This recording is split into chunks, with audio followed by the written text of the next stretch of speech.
할렐루야! 네, 수요밤 나오신 여러분들을 환영하고 축복합니다. 우리 옆 사람 인사 좀 하실까? 반갑습니다. 인사합시다.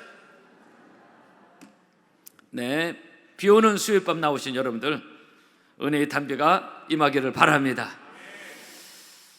중고청 여러분들을 환영하고요, 줄기차게 앞에 있는 우리 고등부 청년부 고등부 아이들을 축복합니다. 매주 봐도 격려가 되고 좋습니다.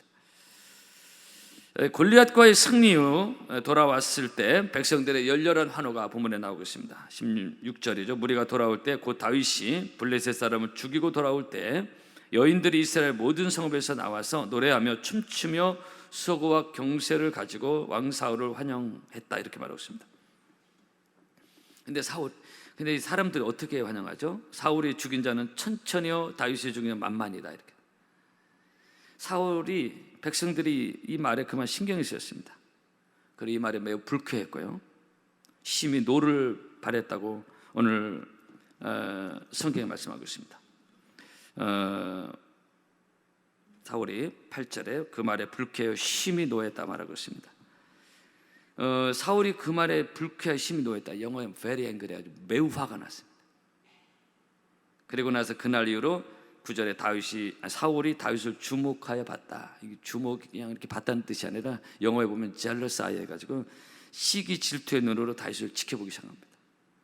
다윗이 백성들로부터 자기보다 더 칭송과 영광 받는 것을 못 견디하는 사울의 모습이 본문에 나오고 있습니다. 여기서 시작된 사울의 이 시기 질투심은 결국은 다윗을 죽여야겠다는 살인 계획으로까지 발전되죠. 그래서 창세기에 그 가인과 아벨의 경우와 비슷합니다. 하나님이 아벨의 제사만 받으신 것에 대해서 가인이 이것을 시기 질투하고 이 마음을 못 다스려서 결국 피를 나눈 이 친동생인데도 동생 아벨을 죽이는 가인. 그래서 인류 최초의 살인자 가인이 나오지 않습니까? 성도 여러분, 그렇습니다. 이 시기 질투는 때로 이렇게 무서운 결과를 가져올 때가 있습니다. 물론 우리 죄인들이라 우리는 일정량 사람에게는 살면서 경험하는 어떤 시기 질투가 있을 때가 있습니다. 그래서 우리나라 속담에도 사촌이 땅선 배 아프다, 아주 기가 막힌 사람 심리를 묘사한 겁니다. 가까운 친척 사촌일지라도 사촌이 잘 되거나 땅 사면 배가 아프다는 것이죠. 인간 묘한 심리입니다. 그래서 인간 죄는 결코 선하지 않습니다. 죄인의 심성입니다. 사람은 다 거짓되되 오직 하나님은 참되시다, 로마서 3장 말씀입니다. 그래서 우리는 늘 우리의 마음을 잘 다스려야 되는 것입니다. 하나님 주시는 마음으로, 하나님 주신 은혜로, 하나님 주신 깨달음으로 잘 마음을 다스려야 됩니다. 마음을 다스리지 못하면 가인이 나오고 사울이 나옵니다. 잠언 4장입니다. 무릇 지킬 만한 것보다 더욱 내 마음을 지키라 그랬어요. 한번 따라 합시다. 내 마음을 지키라. 이 성경 무릇 지킬 만, 건강 지키고 자녀 지키고 뭐 많이 지킬 게 있잖아요. 근데 무엇보다 네 마음을 지키라는 것입니다.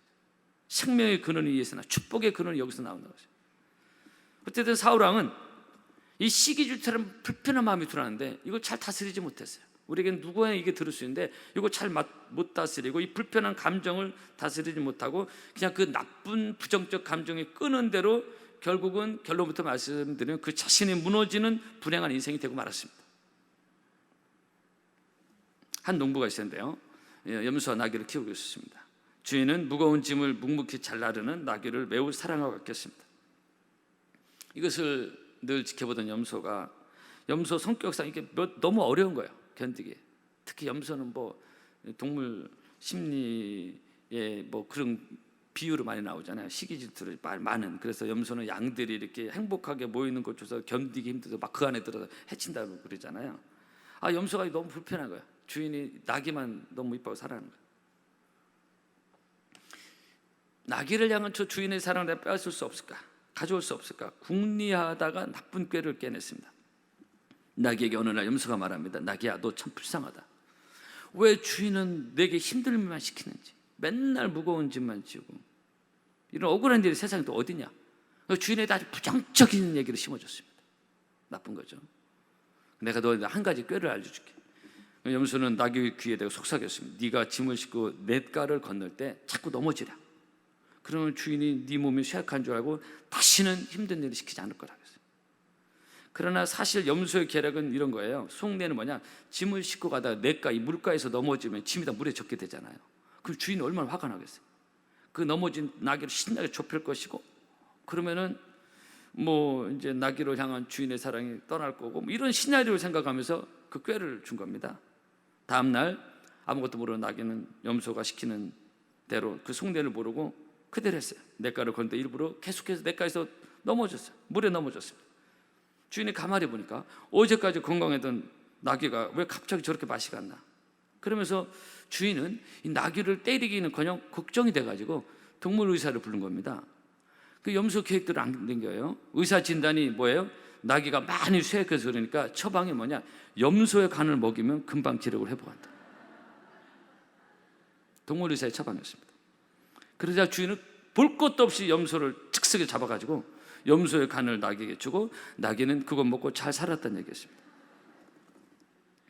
이 비유가 주는 내용이 뭐죠? 결국은 나귀를 향한 염소의 시기 질투가 나귀를 죽인 것이 아니라 자기를 죽인 것입니다.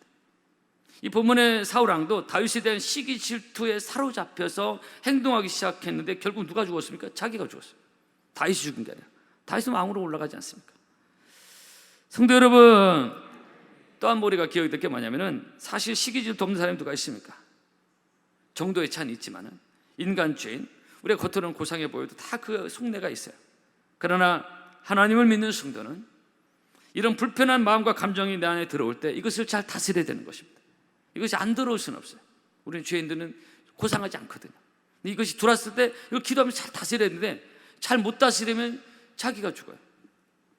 왜냐하면 이 시기 질투는 때로 내 영성을 죽이고요, 나의 믿음도 죽여버립니다.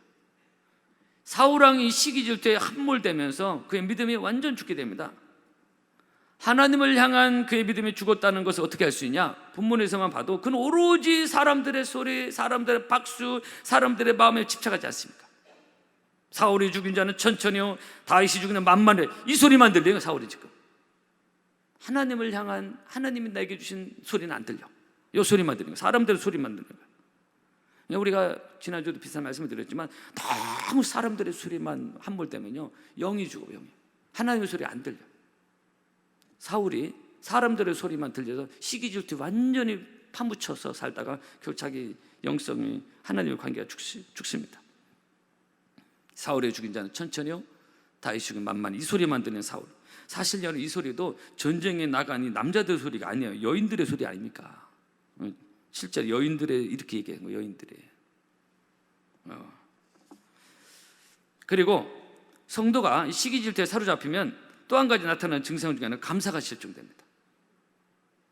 사실 가만히 생각해 보면, 이 본문을 보면요, 사울로서는 얼마나 감사할 일이에요.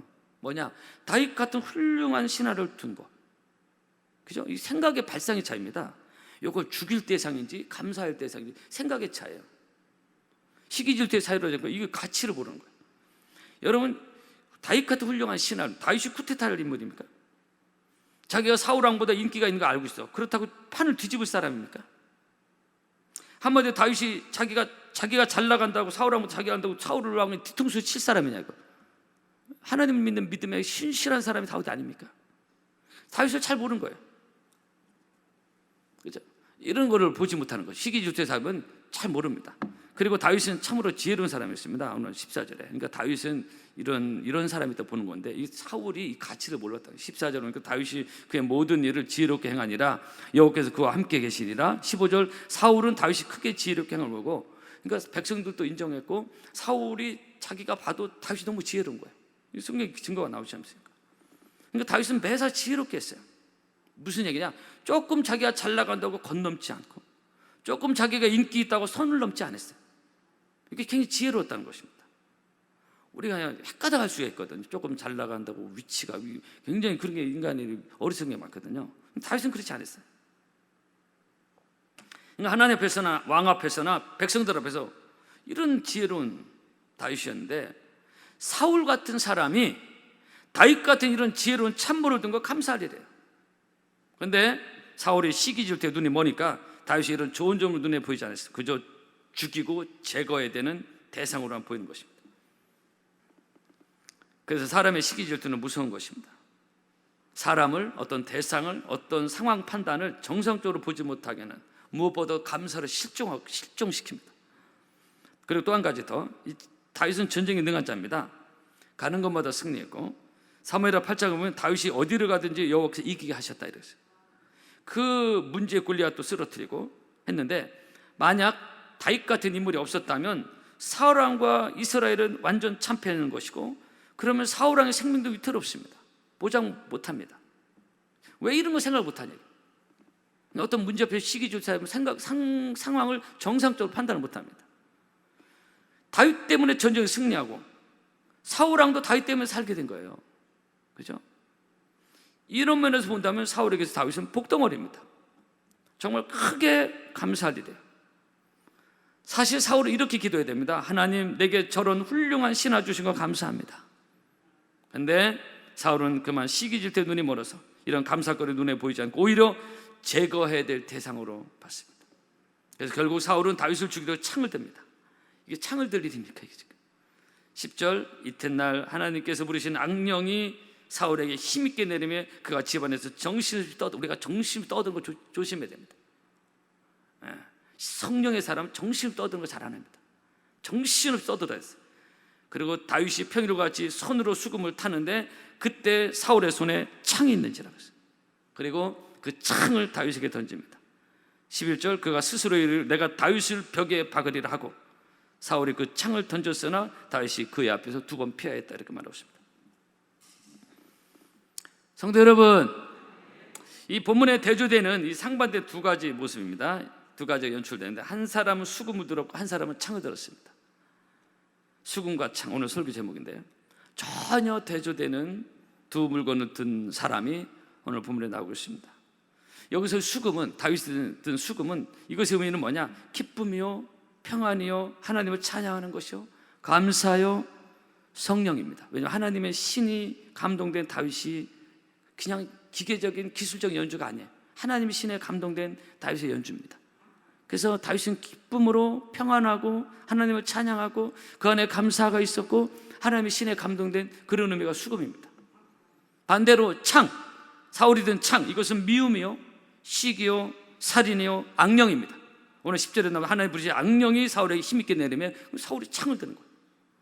그러니까 이 본문에 등장하는 수금과 창은 어느 면에서 성령과 악령을 대조적으로 보여주는 상징물이기도 합니다. 여러분, 성도 여러분, 그렇다면 나는 수금을 든 사람인가 아니면 창을 든 사람인가? 우리는 살면서 인간관계 속에서 또 교회 생활하면서 수금을 들 수도 있고 창을 들 수도 있습니다. 이것은 자유입니다. 내가 무엇을 든든 간에. 그런데 우리가 기억해야 될 건 뭐냐면은 사울이 든 시기와 질투의 창은 결국 그것이 자기를 찌르는 부메랑이 되어서 돌아왔다는 것입니다. 한마디로 심은 대로 거두는 것입니다. 그래서 우리가 살면서 인간관계 속에서 이 시기 질투에 오래 사로잡혀 살면 그것은 성령이 아니기 때문에 하나님의 영이 떠나고, 오늘 하나님의 신이 그를 떠났다 이렇게 사울에게 하나님의 신이 떠났다 말하고 있죠. 하나님의 영으로 온 것이 아니기 때문에 그것은 악령입니다.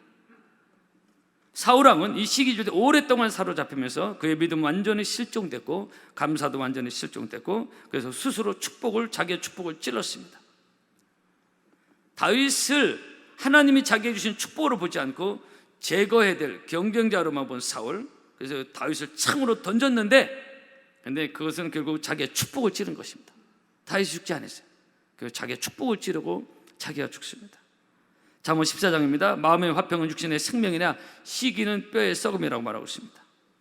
우리가 이 살면서 나는 수금을 든 사람인가 창을 든 사람인가? 내가 혹시 시기 질투라는 창을 들었다면, 그리고 어린애들만 해당되는 게 아니에요. 우리가 살면서 누구나 다 경험할 수 있는 건데, 내가 시기 질투라는 창을 들었다면은, 아니면 누구를 대적할 만한 그런 불편한 감정의 창을 들었다면, 우리는 그것을 내려놓고 다윗처럼 수금을 타는 성령의 사람, 은혜의 사람 되기를 주의 이름으로 축복합니다. 여러분, 우리는 창을 든 사람이에요. 여러분, 교회가 은혜가 떨어지면 우리 교회는 전역에 해당되지 않지만 창을 든 사람이 많아요. 이것도 잘못되죠. 막 회의하면서 막 창을 던지고, 막 말로 창을 던지고, 막 부정적인 창을 던지고, 막 창을 던져. 이게 창을 들 것인가 아니면 수금을 탈 것인가? 창을 던지면 자기가 결국 사울이 자기가 죽습니다. 창을 던 상대방을 죽이고 부정적인 말하고 자꾸 창을 던지면 안 돼요. 사울처럼 창을 던지면 안 된다. 그건 악령에 사로잡힌 거예요. 꼭 귀신 들린 것까지는 아니더라도 여러분, 우리는 창을 던지는 사람이 아니라, 누굴 죽이려는 사람이 아니라 사람을 살리는 사람, 수금을 든 사람, 하나님을 기쁘게 하고. 수금을 탈 때 다 좋아하잖아요. 다윗에게 임했던 악령도 떠나가고, 그죠? 근데 사울이 계속 원위치 되니까 결국 창을 들고 이렇게 되는데, 우리는 이 땅을 살아가면서 관계 속에서 하나님 앞에서 수금을 든 사람이 될 것이냐, 창을 든 사람이 될 것이냐. 그러면서 우리는 믿음의 수금을 타고 하나님을 찬양하는 수금을 타서 하나님을 기쁘시게 하고 내 주변 사람을 기쁘게 하고 그런 사람이 되어야 되지.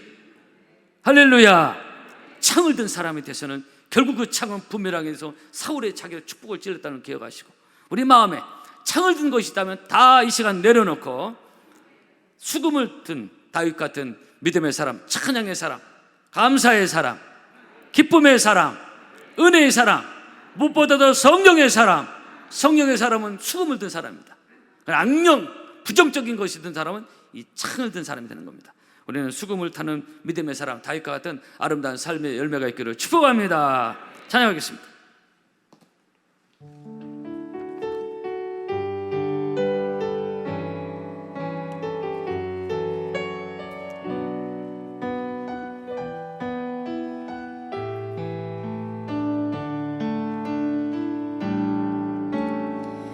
오직 주의 은혜로 지금 여기 서 있네. 한없는 경배, 한없는 찬양, 내 영혼 예배드리네.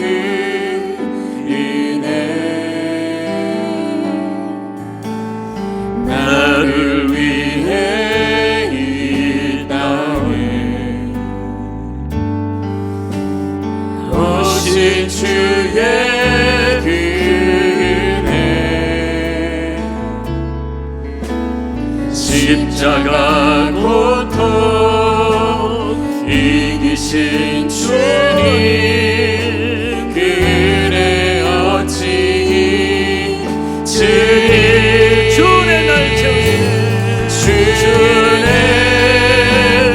날 채우시네. 주의 오게 하시네. 살아가는 동안 은혜로만 살리 십자가에 주의 날 채우시네. 주의 날 채우시네. 주의 오게 하시네. 살아가는 동안 은혜로만 살리 십자가. 한 번 더 찬양하겠습니다. 주의 날 채우시네. 주의 날 채우시네. 주의 오게 하시네. 살아가는 동안 은혜로만 살리 십자가.